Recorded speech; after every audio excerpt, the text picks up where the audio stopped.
What's going on, guys? Welcome to another episode of Tasty Tuesday on Tasty Loot Gaming, the show where we talk about gaming news. My name's Seth. I'm Chevy. Quick reminder, we are in a new month, so we are going to be playing XCOM 2 and Trials Fusion. Both are for free on PlayStation Plus. Make sure to play those games. Come back at the end of the month for Plus Club. Let us know what you thought of them. We'll let you know what we thought of them. And I want to thank everybody on Reddit who participated in the discussion for Plus Club for May. A lot of really good comments. It was awesome. It was really cool to see so many people just showing a lot of love for Rayman, a lot of back and forth for Beyond Two Souls, it seemed like. But overall, it was a great conversation, and nobody was negative. It was awesome. So, and any subscribers from that, welcome to the channel. It's really cool. I think we got like 9 people from that, so that was really cool to see. So yeah, welcome. And also, our game of the month is Warframe, picked by Chris. It is a free-to-play game, so if you'd like to play that this month with us, download it. You got nothing to lose, and we'll be talking about that at the end of the month for Game of the Month. Also, we have a Discord link down in the description box. Make sure to click that and join us, talk to us anytime, all the time, and post some stuff. And we're also on iTunes and other podcast places if you prefer to listen to us. And if you're listening to us and you want to watch us, go to YouTube and check us out on Tasty Loot Gaming. Yeah, so with that, we have 3 bits of news. News is still very much all like preemptive E3 stuff. So we're gonna do some catch up from last week, since we're doing other shows and did not talk about some of the stuff on Tastecast. So shall we bring in the first bit of news? So Bungie of Halo and Destiny fame has announced a major partnership with Chinese tech company NetEase. NetEase is known for helping develop some of the country or China's internet infrastructure, and they also do the licensing for the country for some Activision games. World of Warcraft and Overwatch are examples of that. They have received a deal of around $100 million to develop another game, as they put it, explore new directions, and this is a step towards Bungie's goal to being a global multi-franchise entertainment studio that can self-publish in the long run. So what do we think about the news and their goal, essentially? I think it's interesting because until now, I assumed that their contract with Activision was probably something more locked in. I didn't realize they had the freedom to be working with other people as well. So that's an interesting thing to find out. Also, 100 million is a shitload of money. Yep. It's interesting. Obviously, there's a lot of games that come out in China that get changed, or games that are designed specifically for China. They have a very specific market and specific rules to follow. So obviously, this is in that interest, I'm assuming. It'll probably come out here, but I'm assuming it's definitely, this is all preemptive for that market, which we've seen kind of before. I know Call of Duty has like a Call of Duty Online that's over there. So, I mean, this isn't nothing new even for like Activision. So it's really interesting. If we were to get access to this game, because I don't know if we are, but I'm assuming we will, because it seems like Bungie is looking to branch out, make multiple games, which is also kind of cool to hear. I think it's a good thing. Destiny, I'm worn out on it. I have been since the first game. I know a lot of people feel that way. I know a lot of people don't feel that way. A lot of people play Destiny too. But I think Bungie is one of the top fucking first-person shooter developers out there. I mean, like, they're legendary. They made Halo. Halo's Halo. I don't have to explain it to anybody. Destiny's very popular and plays very well. Anyone who has a background in MMOs probably felt a little burnt out on its limited content in compared to what people were looking for, and I think that's why a lot of people got burnt out on it. But it's a super competent, great looking, well playing first person shooter. So to see these guys make something else that potentially could draw me into it, because I haven't wrote that off. I'm just not into Destiny all too much. Right. But if they can make something else that can get my interest, I know it's going to be a good game. Mm-hmm. I mean, I don't think they can make a bad game. And just for speculation's sake, I would assume it's the first-person shooter. I think they're completely capable of making something else because they have third-person modes and third-person action and like Halo and with the hammer and all that stuff. But it just seems like they've really just got the first-person shooter down. So, yeah. Yeah, I mean, you pretty much said what everything I was thinking. This will likely be, I think, a Chinese-only game. It's pretty common. I mean, even Warframe had to make a separate version of their game for China. I also would guess it would be a first-person shooter as well, just because that's kind of their field. It would be cool to see them go outside of that. And they have dabbled in MMO-like games now, so maybe even something probably similar to Destiny for them. Maybe would probably make sense, because I don't know enough about this, but I don't know if Destiny is available over there or not. So as far as their aspirations of being a self-publishing studio, I mean, that's great. I think most big companies are really after that. And then you have the smaller people who are just happy to be making games, period. I don't really have a whole lot more to add to that. I mean, it's cool. I'm glad that they're able to do something outside of just whatever Activision wants them to do. Obviously, as far as it comes with Destiny, they are stuck under, I believe it was a 10-year contract to work on Destiny. Well, that's one thing I'm reading right here. It's kind of interesting just to kind of add is they signed a 10-year agreement with Activision that ends in 2020, meaning they started in 2010. Yeah. Which is crazy to think that fucking that much time's already gone by. Mm-hmm. That's insane to me. I'm just like, dude, it's fucking 2018. Well, and the fact that this company already works with Blizzard, which is another Activision company. So this isn't new for Activision, as the umbrella company. So I was like, it's really interesting too. This NetEase company works on the country's internet infrastructure, so it's probably a government company. Probably the way that China works. I mean, I'm no expert, but I would assume so. That they're commissioning someone as big as Bungie. It's a really interesting thing to see, because you wouldn't see something like that here happening, like Comcast or Time Warner getting someone to make a game. God, the backlash if Comcast even touched that, I think, would be fucking huge. Everyone already hates them. Big joke. So you said also that you don't think this will come out here. I honestly don't think so. Yeah. No, I don't. The only reason I even would speculate slightly that we might get a chance of seeing it is because it's Bungie, but we haven't seen Bungie do anything like this before. Right. And also Bungie under Activision getting a taste of that fucking not big fame but big money, that like Destiny, and they seem like they've changed gears a bit in the way that they make their games. So it'll be really interesting to see where this goes for sure though. And I just want to, regardless of we get it or not, I am curious to see what it looks like, because like you said, if it's like a Chinese friendly Destiny, that would make the most sense ever. Right. Them trying to generate some money off a game like that over there that works with their rule sets and stuff like that, and Bungie be able to do it because they already built the fucking engine. They've already built the game. They could like reskin it and shit. So $100 million is a lot. So I'm sure they're more than willing to do that. Oh yeah. Anything else? No. Let us know in the comments. What do you think about Bungie developing a game for a Chinese company for $100 million? What do you think it's going to be? Do you think we're going to get to play it? And would you want to play it? What do you think it's going to be? Like what kind of game? Third person, first person, MMO? Let us know in the comments. Second bit of news, something that was announced a little bit ago, but worth talking about because it's kind of big news. Fallout 76 was announced by Bethesda. There's not a whole lot of information on it, but it is coming out for PC, PS4, and Xbox One. Unfortunately, they have not said anything about Nintendo Switch. Not a big surprise there. Switch has its own line of console-specific games that are great already. Bethesda Game Studios is working on this. Some people were wondering if Obsidian would be working on it, but they are not involved at all.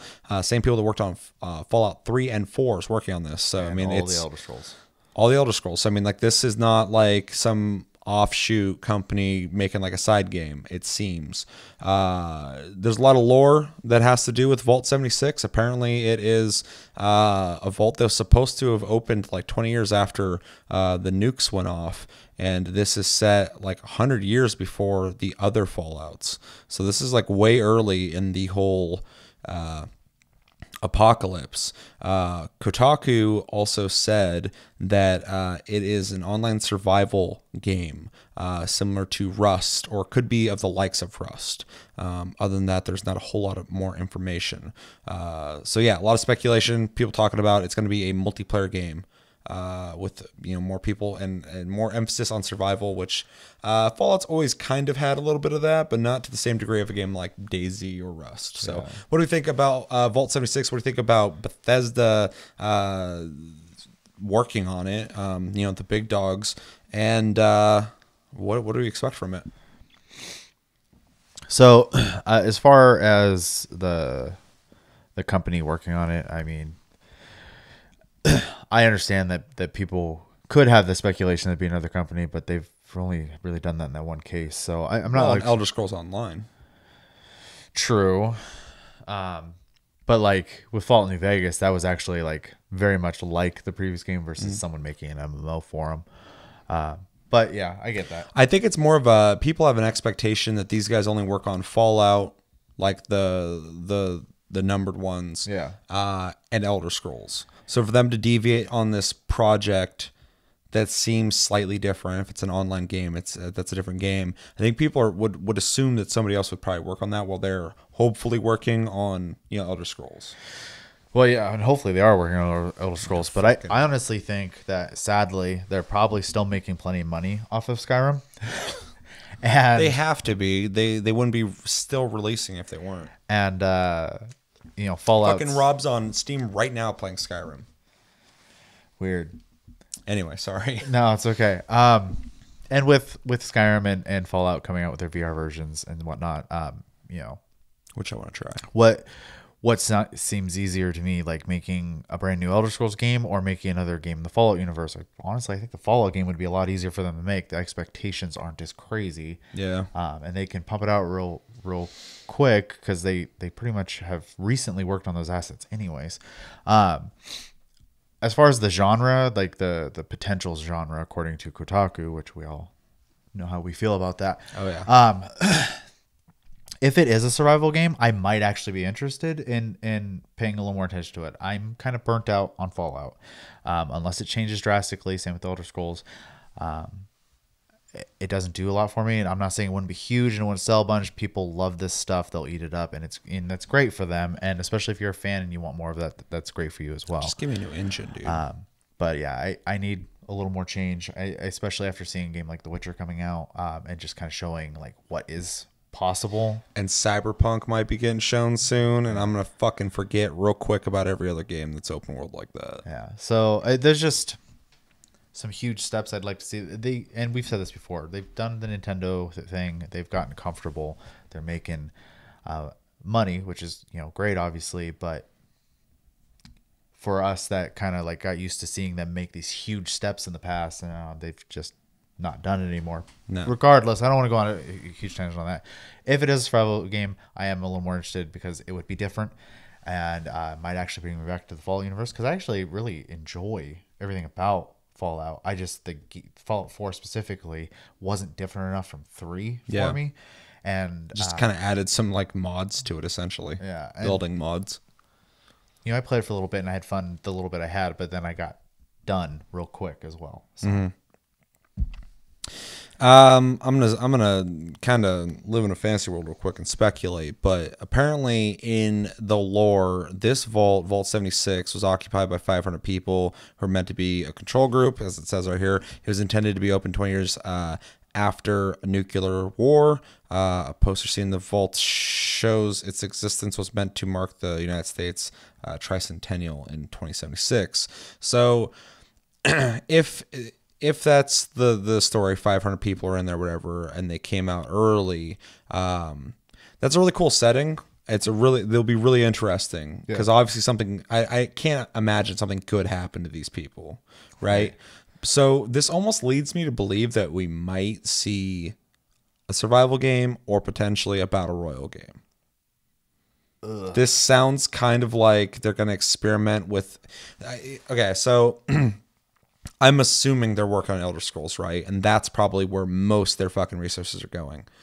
That this game even exists kind of like is weird to me. I mean, they got a big company now, but I still can't imagine they'd be like 50-50 down the line working on both games.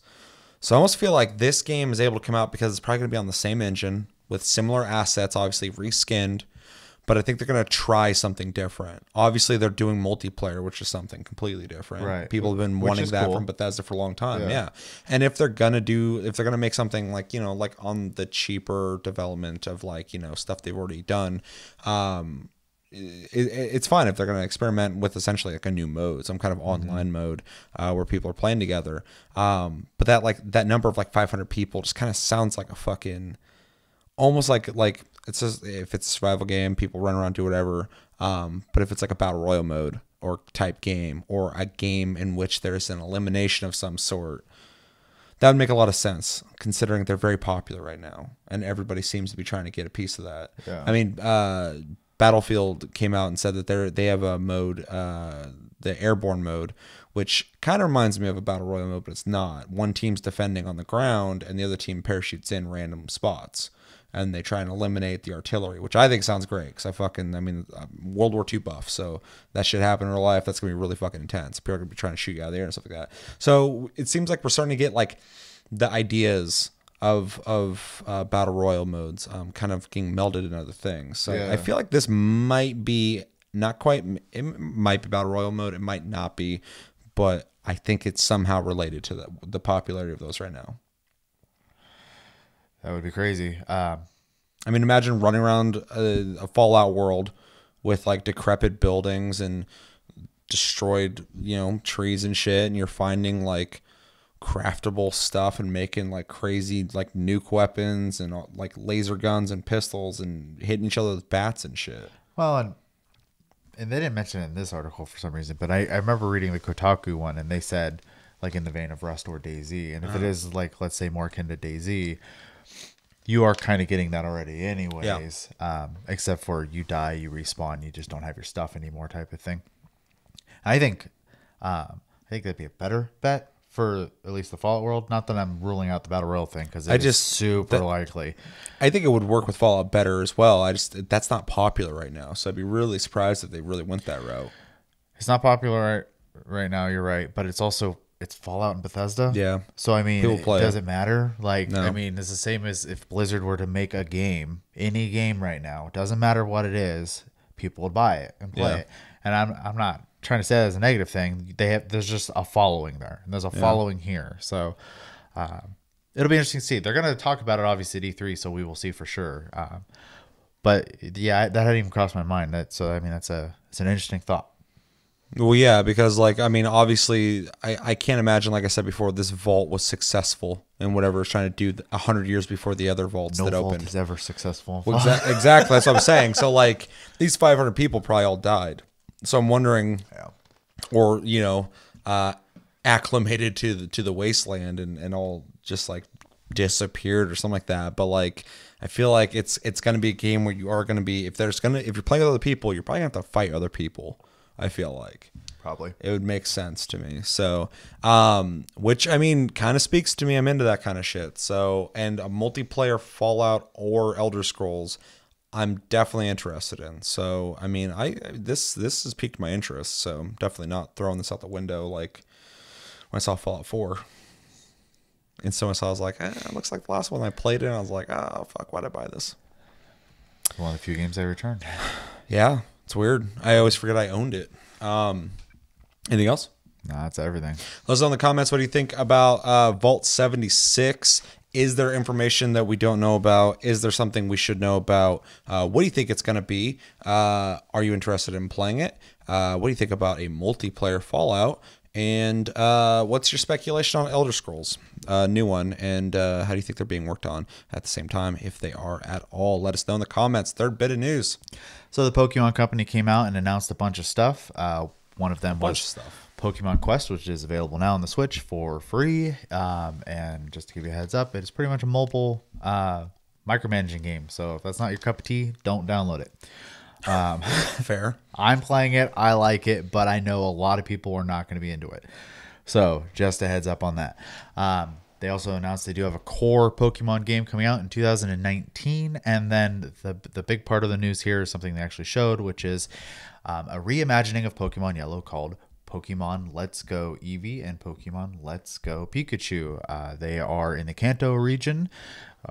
First game, obviously, like I said, like Pokemon Yellow, it'll have the same idea where your Pokemon could follow you around instead of being stuck in the Pokeball. And there's some twists to this. So instead of running into tall grass and like getting random encounters, the Pokemon will actually be out there, and the catching system is just like Pokemon Go. So yeah, flick the controller when the ring comes in, you catch the Pokemon type of thing, and you get EXP that way.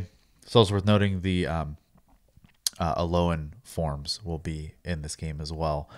Other features the game is supposed to have is connectivity with Pokemon Go. I don't know all the details about that, other than you can send Pokemon back and forth as long as the version of the Pokemon is correct. And it's going to have co-op, 2-player co-op, same screen, I believe. You sit using one Joy-Con each and can actually do like double battles. And they can help you catch Pokemon and battle alongside you. And the last bit on here is the controller that they're going to make alongside the game. It's called the Pokeball Plus. It is essentially a Joy-Con that you can use that's shaped like a Pokeball and lights up and everything. So you flick it to catch the Pokemon, it'll light up, sound effects, whatnot.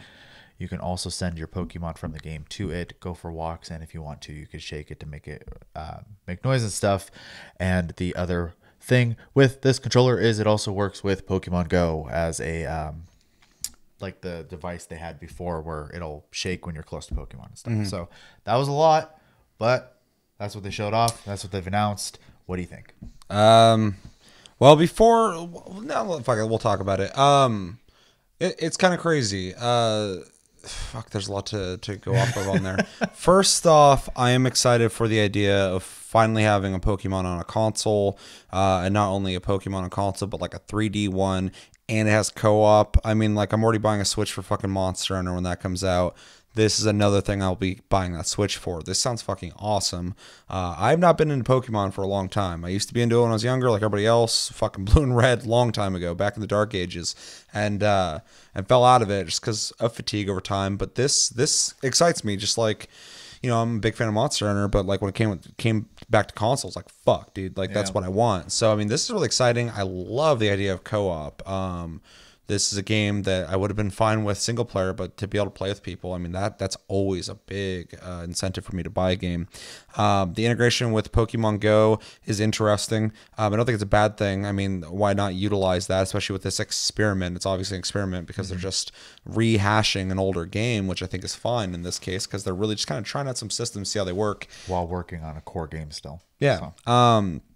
So, I mean, it's interesting. I know a lot of people were kind of bitching about it or something. I don't know why. I saw on like Facebook, we were like, oh, it's just a glorified Pokemon Go game or something like that. And I'm like, it looks like a fucking actual game that just has integration, which with Nintendo, that's not weird. Yeah. Because Nintendo's all about like an ecosystem of different peripherals and different systems that do things. But yeah, overall, I think it's awesome sounding. Like I said, I'll be buying that console for this as well. And yeah, it's cool. Also, the Pokeball hopefully has a thing for your wrist, because people are going to be chucking those through windows and through car windshields and hitting dogs and kids out in the park. Oh yeah, for sure. I could see it, especially because it's not shaped. It's a ball. It's a ball, yeah. It's not like ergonomic. It's like fucking... It's like a legit rock you could throw at somebody. So I am a fan of Pokemon. I've played through all the core series except for I kind of skipped on Gen 5, and on the most Sun and Moon I've kind of relaxed a little on that as well. But every other game I've played completely through. And as far as this being a reimagining of Pokemon Yellow, that's fine. I don't have a problem with remakes or reimaginings of games. In fact, especially I think it breathes life back into something that someone might not have access to. Yeah. Well, it's reimagined too. It's fully 3D and stuff. So I mean, like, it's a remaster Kanto essentially. Adventure just plays a little differently. You still do the battles. You still do the gyms. You still catch the 151 Pokemon, though they do have the Alolan forms. That's something new there. And then The only big difference is there's no random encounters. They're wandering around, so you just walk up to them and then you try to catch them. So you have to go find them. Yeah, battles are done as battles. Pokemon catching is done like Pokemon Go. So I don't see an issue here.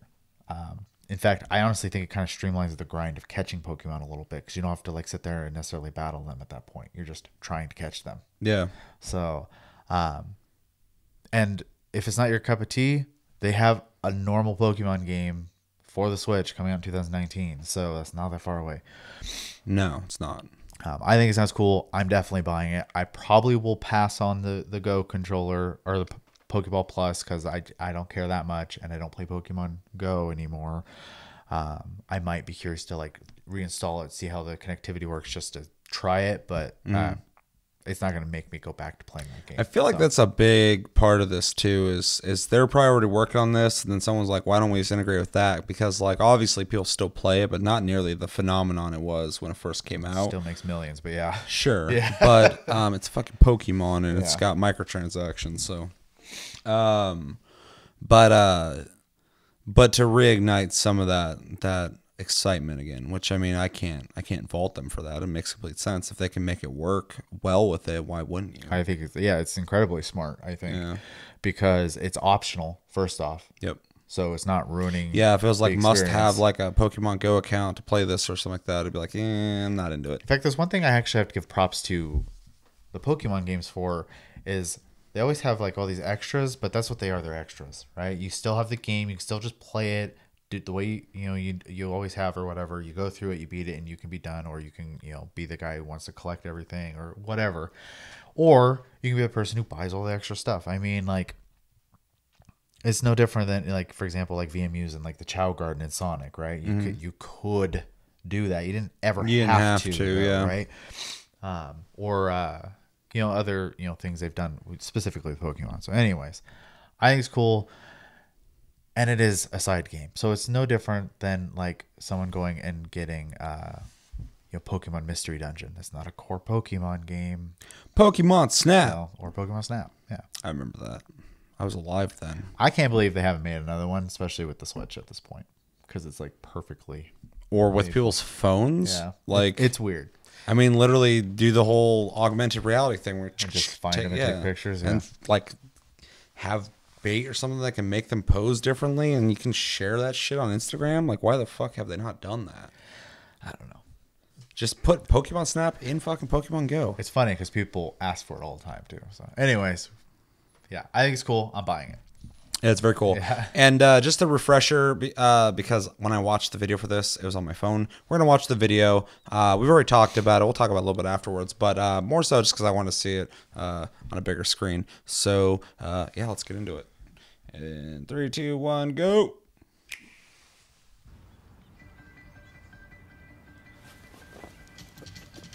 Got that first person bike riding with Pikachu Pokemon going on. Who leaves their bike in the front yard? People who live in good neighborhoods. Because I sure as fuck wouldn't. Is that a ghost Pikachu? That's kind of scary. Really like how clean it looks. Yeah. And I want to Pikachu. He looks really, really thick. Who? Pikachu. I mean, he's always supposed to be, but in the original game, he was chunky. He was big. Yeah, he had them fucking hips. Yeah, see, that's the Pokemon Go catching system. So. Yeah. Which I'm not opposed to. I think it's cool. Yeah. I want to play this. I also love the co-op, man. That's awesome. Hopefully you get to keep your individual progress. I don't think that's how it works. I think you just help play around. No. I'll still play it. But yeah, double battles though is kind of cool too. And just seeing all these dudes in like full on 3D is dope too. Like big on the screen. Clean, yeah. I was gonna say. I know they've been 3D already, but like on a little baby screen. So the controller thing's neat looking. Yeah. But That's for like dorks like me who bought the fucking Duke controller for Xbox. Like just because you want that. There's the wrist strap, by the way. That feel, yeah, you need it. See, she's sitting at a fucking restaurant. She's gonna throw that in someone's head.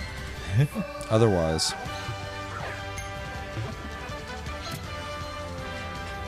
Gotcha. I don't know. It's just super smart to have a huge ecosystem for the game like this.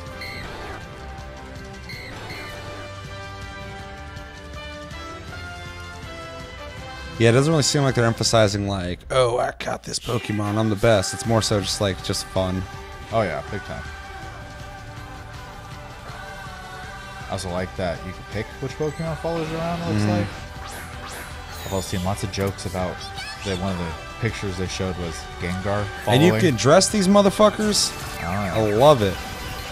What were we saying? Gengar? I was just saying Gengar following the female trainer. And people are like, that's terrifying. Why would you do that?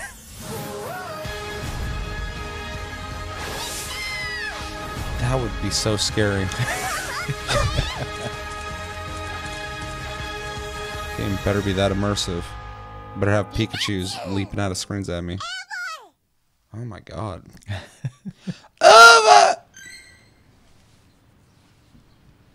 Also, yeah, there's a new Pokemon that you can get through the connectivity between Pokemon Go and the... Like a new Pokemon? Yeah, but I think it's for Pokemon Go. Does it look like a goddamn alien? Like all the newer Pokemon? That was Gen 5 that had all those weird alien ones. Yeah, they started looking like animals again after that. Okay, good. Yeah, because for a while there, I was like, I can't get into this, man. They all look like they're from fucking Venus. Black and white was a weird era for Pokemon. Yeah, it's weird. I was like, did they colonize another planet in Pokemon? Because that's interesting. Oh, no, they didn't? Okay, well, I don't get it. Yeah, it looks awesome. I'm really excited for it. I am curious about that Pokeball, but I don't think I will buy it. I'm not the right demographic. I'm not either. But I know a lot of people will. So, yeah. Anything else you want to say on that?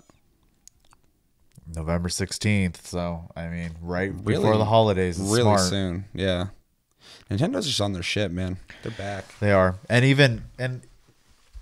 you know, like I already stated, you know, this is one of 3 Pokemon, you know, Switch games in the course of probably about a year. And 2 of them are side projects, which whatever. But it's just nice to see them actively and aggressively making stuff for the Switch, which is great because after the Wii U, it was kind of scary to see where Nintendo was going. So I'm glad they bounced back. Definitely. Let us know in the comments, what do you think about Pokemon Let's Go Pikachu and Eevee? What do you think about the Pokeball? Are you one of the people that are going to pick it up? What do you think about the integration? What do you think about the whole thing in general? Which version are you getting? Yeah, which version are you getting if you're only getting one? I feel like there's going to be people out there buying both. And yeah, let us know everything you're thinking about when it comes to Pokemon or any of the topics we covered today. And that's going to do it for this episode of Tasty Tuesday on Tasty Loot Gaming. As always, thank you for watching. Make sure to like and subscribe if you enjoy this episode. Make sure to check out our other episodes. Check us out on Tumblr, Twitter, and Facebook at Tasty Loot Gaming. Check out my streams on Twitch at Tasty Senpai, all one word. Make sure to hit the notification button to know when I go live. Join the Discord, link down below, and listen to us on iTunes and other podcast places that do that. Just look up Tasty Loot Gaming, and if you're listening to us, come watch us on YouTube. And yeah, my name's Seth. I'm Chevy. Until next episode, which will be this Friday for Tastecast, going back to normal scheduling for the rest of the month. Have a good week, guys, and take it easy.